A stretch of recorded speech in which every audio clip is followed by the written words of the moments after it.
What's been happening in Gaza is a textbook case of genocide. And this is a difficult topic to broach, but I want to make the case for you because it's something that I care a great deal about.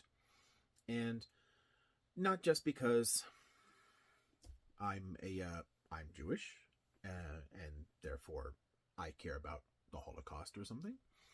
And not just because I am a historian of ideas and have extensively studied genocide. So genocide studies is an interest of mine. I literally teach this. I've taught comparative genocide and teach a course on political violence in the 20th century that extensively covers this. It's something about which I've always been involved. And it's frustrating that it's so difficult to get people to recognize that that's what this is.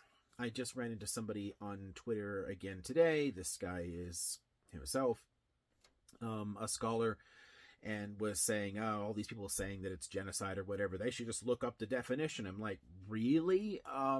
Let's start with that definition because that kind of dishonesty really bothers me. So I'm going to lay this out for you, and I'm going to give you ways to understand why it fits that definition. I'll try to do this as quickly as I can. There are two basic things that you need in order to discuss something as a genocide. The first is a question of intent, and the second is the acts. And technically, just the attempt at the acts is prosecutable, but that's a separate issue. But I need to deal with both intentions and acts. Now, first off, as far as what acts count, it's not just building a death camp or something and killing tons of people there. There are 5 things, any one of which fits the definition of genocide. Any one of these 5. And what I'm going to show you, or try to show you here, is that 3 of these are quite active in the case of what's happening in Palestine today. First, killing members of the group. Now, when you're talking about a group, you mean killing them as a group. That applies to all of these. So not just as individuals, but as members of a group for that identity. So as Palestinians, they are a problem. So killing members of the group counts, but so too does causing serious bodily or mental harm to members of the group. Serious bodily or mental harm to the groups counts as genocide. Think about that. Because again, it's about targeting people as a group. The third is inflicting conditions of life intended to bring about their destruction in whole or in part. That also is going to be very important here. The other 2 don't apply as much. They're measures to prevent births, although that is kind of an incidental effect here. That also kind of applies. And then forcibly transferring children out of the group. So things like residential schools or whatever. But let's set that aside. At least 3 and possibly 4 of these things are clear. Now, intent matters. So let's deal with the question of intent. You can see this demonstrated not just in a century and a half of Zionist literature and the way that it discusses its national conflict and the kinds of actions and statements made throughout the history of this conflict. There's a ton of things involved in Israel's settler colonial past and its apartheid legal system that make clear that there is an intent to harm this group. But let's think specifically about what's been happening since the horrific attacks of 7th October. And again, nothing I'm saying here takes away from the fact that Hamas and its 4 allies in that attack did commit a war crime, and they did engage in a horrific massacre of people. But when you see tons of people in Israel and people in media and in political positions comparing Hamas to Nazis, it's just a bizarre inversion because the Nazis were clearly the power and the Jews were the weaker side in this struggle. It's a bizarre inversion of things.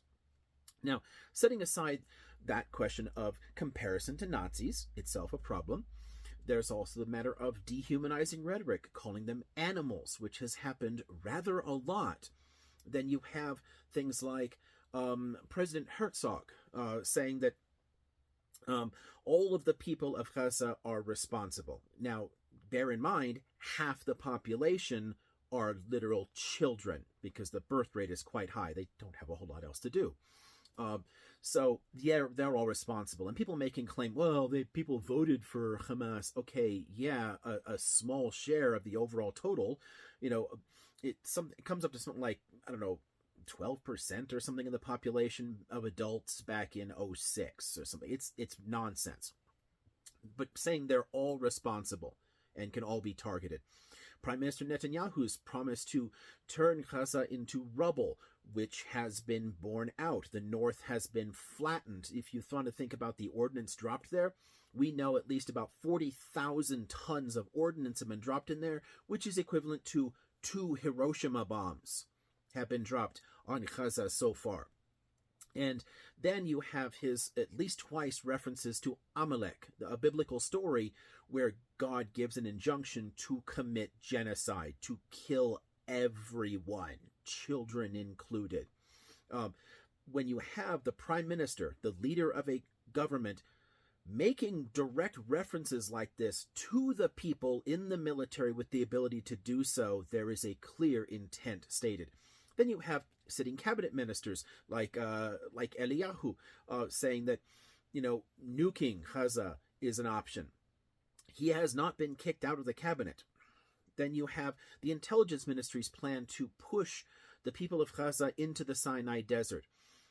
Think about how that's been used only in the 20th century. In the Herero genocide in Namibia, the Germans pushed significant chunks of people into the desert to die. In the Ottoman genocides against the Armenians, significant chunks of the population were pushed into the Syrian desert to die. Pushing people into the Sinai is a death sentence, and people know that. Now, thinking again about the totals dead and the kinds of destruction that you're looking at, if you add it up here, especially since the numbers, and people keep downplaying the Hamas Ministry of Health, like whatever numbers, it's insane. Like the WHO takes them seriously, the UN takes them seriously, Médecins Sans Frontières takes them seriously. We know how they do it, and they're undercounting the dead. We're looking at somewhere around 1% of the population already are dead, and that's before the outbreaks of disease and starvation that are likely to follow, the collective punishment tactics that have been in play since the attack. You have people reduced to an amount of water way, way below international standards required to sustain life. Food is running out. Medicines are running out, which means given the massive overcrowding with the entire population squeezed into the southern half of the Strip, you're going to have outbreaks of disease, and you're going to lack the ability to take care of those outbreaks of disease. You're going to have people suffering and dying because they're malnourished. They're not getting enough water or food to prevent outbreaks of disease or other things from claiming them. Tons of people are going to succumb to injuries over time because there's no real ability to treat them. And people keep getting bombed throughout the process of this. It's just, I don't even know how to deal with this at this point. The death tolls are going to be much, much higher than they already are. And they're already horrific. The number of civilians killed here is already higher than in the Ukraine conflict, which is near 2 years old now? And the numbers of women and children killed in it are vastly higher than we have reports out of Ukraine in a couple of years. This is in less than 2 months that you've seen this. And it's also, when we look and say it is indisputable that things like the Srebrenica massacre, things that happened in the Yugoslav wars as the state was tearing itself apart are genocide, when the death tolls are much lower and the statements of intent are even less clear. How is it that that's an unambiguous case for people, and yet all these Western powers are perfectly happy to support what the Israelis are doing here and not to call this genocide? In fact, frequently people in our government here are chiming in and calling all of the Palestinians Nazis. It is insane to me that we do not recognize this as a textbook case of genocide, and it needs to be, because never again means never again to anyone, not just never again to Jews. Think about it.